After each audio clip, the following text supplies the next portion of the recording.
बचपन में जब आपने सुना होगा कि हम ह्यूमंस की तरह प्लांट्स भी लिविंग थिंग्स है, तो आप भी चौंके बिना नहीं रहे होंगे, क्योंकि आपने भी प्लांट्स को हमारी तरह चलते फिरते और दौड़ते नहीं देखा होगा। इसके बावजूद प्लांट्स में ऐसी बहुत सी सिमिलैरिटीज होती हैं जो उन्हें एक लिविंग ऑर्गेनिज्म बनाती है, जैसे कि उनका सांस लेना, सेंसिटिविटी शो करना, रिप्रोडक्शन करना और अपना खाना खुद बनाना। ये प्लांट्स एंड ट्रीज कितने मेहनती होते हैं, ये तो इस बात से पता चल जाता है कि अपना खाना खुद बनाते हैं।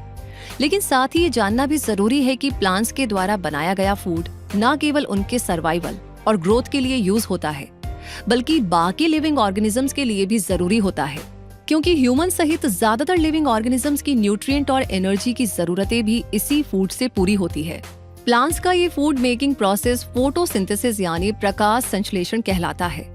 ये किस तरह का प्रोसेस होता है, प्लांट्स कैसे फूड बनाते हैं, इस प्रोसेस में उन्हें किन एलिमेंट्स की जरूरत पड़ती है, इस प्रोसेस की कितनी स्टेजेस होती है, कितने टाइप्स होते हैं, ऐसा बहुत कुछ है फोटोसिंथेसिस के बारे में जानने के लिए। इसलिए आज क्विक सपोर्ट पर फोटोसिंथेसिस पर बेस्ड इस वीडियो को जरूर देखें, वो भी लास्ट तक। तो चलिए शुरू करते हैं और जानते हैं फोटोसिंथेसिस के बारे में डिटेल में। फोटोसिंथेसिस वर्ड दो ग्रीक वर्ड्स फोटो और सिंथेसिस से मिलकर बना है। फोटो का मतलब ग्रीक लैंग्वेज में लाइट होता है और सिंथेसिस का मतलब होता है साथ रखना या टू पुट टुगेदर। फोटोसिंथेसिस एक फोटोकेमिकल प्रोसेस है। फोटोकेमिकल रिएक्शन यानी ऐसी केमिकल रिएक्शन जो लाइट से जुड़ी होती है, और क्योंकि फोटोसिंथेसिस प्रोसेस में लाइट अब्सॉर्ब की जाती है, इसलिए इसे फोटोकेमिकल प्रोसेस कहा जाता है। ये कॉम्प्लेक्स और नेचुरल प्रोसेस होता है जिसमें ग्रीन प्लांट्स, एल्गी और कुछ बैक्टीरिया सनलाइट, कार्बन डाइऑक्साइड और वाटर को ग्लूकोज और ऑक्सीजन में कन्वर्ट करते हैं। सनलाइट में मौजूद लाइट एनर्जी को ग्लूकोज यानी केमिकल एनर्जी में कन्वर्ट करने के इस प्रोसेस में ऑक्सीजन एटमॉस्फेयर में रिलीज हो जाती है, जो ह्यूमंस और अदर एनिमल्स की ब्रीदिंग के लिए जरूरी है। अब ये तो आप जानते ही होंगे कि प्लांट्स फोटोसिंथेसिस के दौरान ऑक्सीजन रिलीज करते हैं, जबकि रेस्पिरेशन के दौरान कार्बन डाइऑक्साइड। तो इस प्रोसेस में बने ग्लूकोज का यूज प्लांट्स फूड की तरह करते हैं और इस फूड को प्लांट्स स्टोर करके भी रख सकते हैं, जिसका यूज प्लांट्स की ग्रोथ, सेल्स एंड स्ट्रक्चर्स के डेवलपमेंट में और सीड्स जर्मिनेशन के लिए किया जाता है। फूड के लिए हर कोई प्लांट्स पर ही निर्भर करता है। जब हर्बीवोर्स यानी शाकाहारी जीव प्लांट्स को खाते हैं तो उन्हें ये एनर्जी प्लांट से मिल जाती है, और जब कार्निवोर्स यानी मांसाहारी जीव हर्बीवोर्स को खाते हैं तो ये एनर्जी उन तक ट्रांसफर हो जाती है। इस तरह फोटोसिंथेसिस एक इकोसिस्टम की सभी फूड चेन्स को बनाए रखता है, और इसलिए ये समझना भी पॉसिबल है कि बिना फोटोसिंथेसिस के अर्थ पर लाइफ को इमेजिन नहीं किया जा सकता, क्योंकि फोटोसिंथेसिस न केवल प्लांट्स बल्कि सभी लिविंग ऑर्गेनिजम्स की ग्रोथ और सर्वाइवल के लिए बेहद जरूरी है। तो ऐसे में इतने इंपॉर्टेंट प्रोसेस यानी फोटोसिंथेसिस के प्रोसेस को अच्छी तरह समझना तो जरूरी है। तो अब जानते हैं फोटोसिंथेसिस के प्रोसेस को। फोटोसिंथेसिस के लिए प्लांट्स को सनलाइट, वाटर, कार्बन डाइऑक्साइड और क्लोरोफिल की जरूरत होती है। ये प्रोसेस प्लांट्स के क्लोरोप्लास्ट में चलता है। क्लोरोप्लास्ट ग्रीन प्लांट्स की सेल्स में पाया जाने वाला ऐसा ऑर्गेनेल होता है जो सनलाइट की एनर्जी को स्टोर करता है। ये मेनली लीव्स में पाया जाता है और क्लोरोप्लास्ट में एक ग्रीन पिगमेंट होता है जिसे क्लोरोफिल कहते हैं। प्लांट्स के खूबसूरत ग्रीन कलर के लिए यही पिगमेंट रिस्पॉन्सिबल होता है। सनलाइट को कैप्चर करना भी इसी का काम होता है।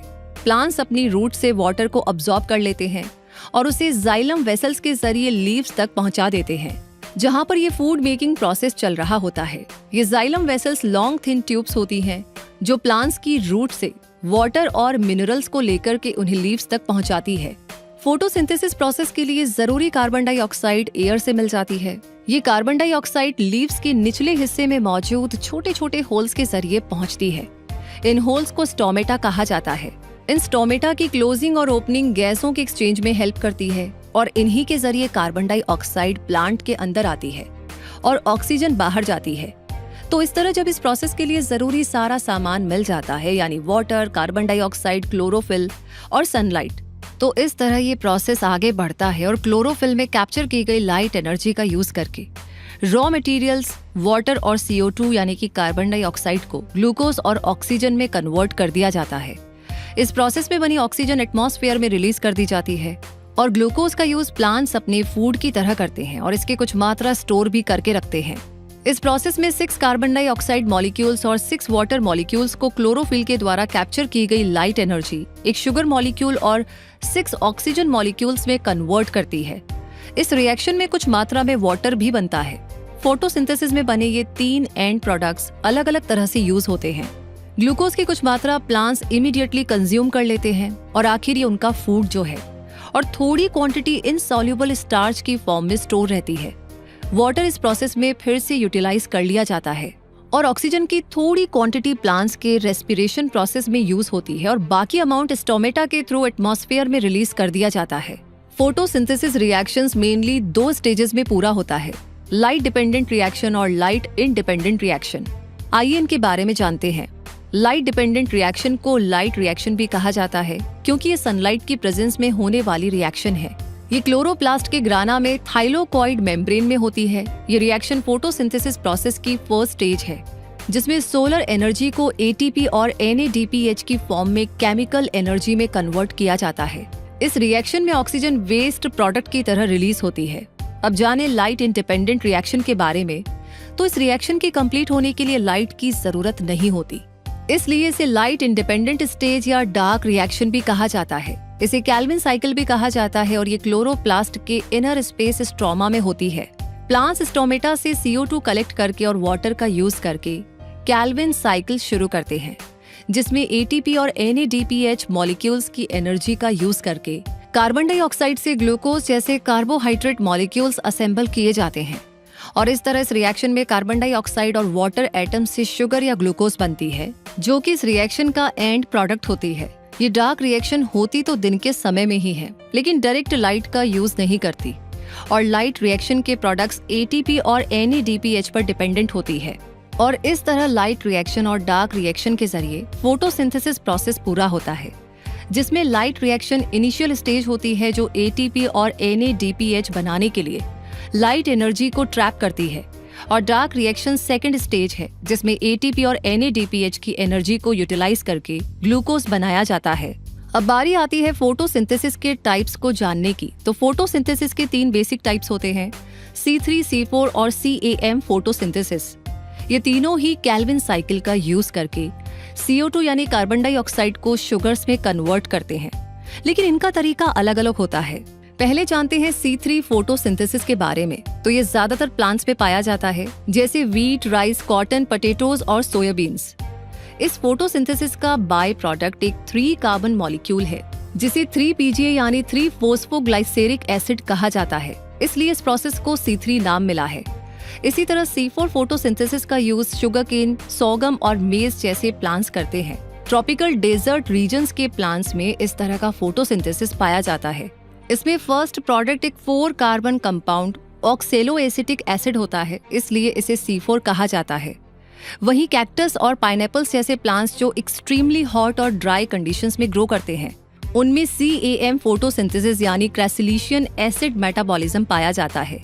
CAM प्लांट्स की खासियत होती है कि ये रात के टाइम अपनी लीव्स पर मौजूद स्टोमेटा से कार्बन डाइऑक्साइड अब्सॉर्ब और स्टोर कर लेते हैं, क्योंकि इस समय प्लांट से वाटर इवोपरेट होने के चांसेस काफी कम होते हैं और दिन के समय में ये स्टोमेटा क्लोज रहते हैं और प्लांट सनलाइट का यूज करके कार्बन डाइऑक्साइड को एनर्जी में कन्वर्ट करता रहा है।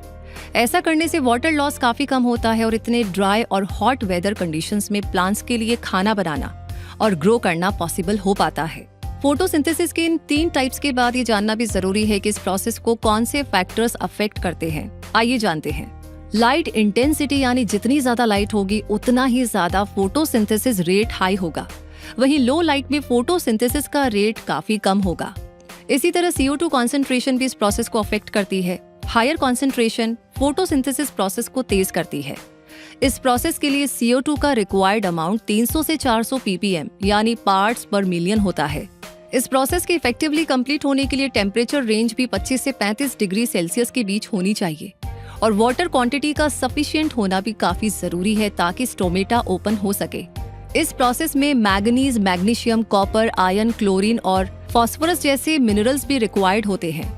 इनके अलावा कई ऐसे ह्यूमन एक्शंस भी हैं जो फोटोसिंथेसिस को नेगेटिवली अफेक्ट कर रहे हैं, जैसे पोल्यूशन, जिसकी वजह से सॉइल, वाटर और एयर की क्वालिटी काफी खराब हो रही है और प्लांट्स के लिए सॉइल में से वाटर और न्यूट्रिएंट्स को अब्सॉर्ब करना मुश्किल हो गया है, जिससे फोटोसिंथेसिस का प्रोसेस डिस्टर्ब होने लगा है, जो अर्थ पर रहने वाले हर लिविंग ऑर्गेनिज्म के लिए खतरे की घंटी जैसा है, जिसके लिए समय रहते सतर्क होने में ही भलाई है। और इस तरह अब आप फोटोसिंथेसिस प्रोसेस के बारे में जान चुके हैं कि ये किस तरह का प्रोसेस है, प्लांट्स इसके जरिए फूड कैसे बनाते हैं, इसकी कितनी स्टेजेस और टाइप्स होते हैं और कौन से फैक्टर्स इसे अफेक्ट करते हैं। साथ ही में आपने ये भी जाना कि प्लांट्स सिर्फ अपने बारे में नहीं सोचते, बल्कि इस अर्थ पर मौजूद हर लिविंग ऑर्गेनिज्म के लिए खाना और ऑक्सीजन प्रोवाइड कराते हैं, और वो भी बिना कुछ कहे।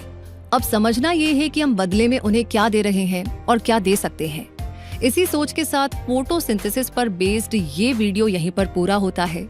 उम्मीद करते हैं कि अब भी हमारे पास कुछ समय है और हम इस बारे में सोचे, एक्शन ले। लाइक ऑलरेडी कर दिया है तो इस वीडियो को ज्यादा से ज्यादा शेयर करें, क्योंकि ये आपके और हमारे सर्वाइवल की भी बात है।